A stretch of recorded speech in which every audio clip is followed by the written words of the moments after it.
John 20:29. Blessed are those who have not seen and yet have believed. In this chapter, this is Jesus speaking, and this is him revealing himself after he has raised up from the dead. And he's revealing himself to the disciples, and Thomas, one of the disciples, was not with them originally when Jesus had visited, whatever.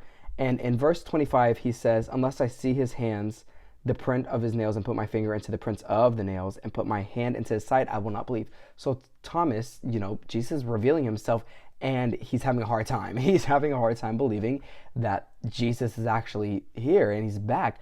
And, it's kind of valid. Like, that's a hard thing to wrap our minds around, but he's struggling with unbelief right now.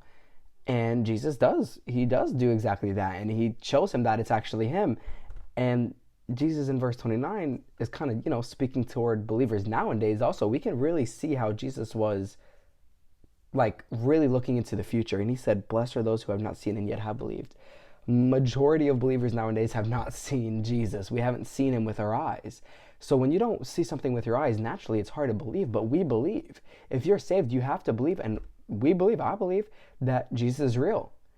And what is he saying? There's a blessing upon those who believe that. There is something extra that we have received believing that, because we haven't seen it. We haven't seen it. Like, they got to see it when he came right back up. He revealed himself. Jesus revealed himself to a bunch of people. They got to see it, and that's like real, that's validation that he's back, and we didn't get that. But what is he saying to us? That we are blessed, that he is blessing us. Whatever that blessing is, he has blessed us because we are believing in him when we haven't seen him. We are believing in him, and regardless of everything that tells us maybe otherwise, we still believe and we still choose to believe. So if you're saved, you are blessed because of that. There is some type of blessing, some form of blessing, extra blessing that is upon your life because you are believing in that.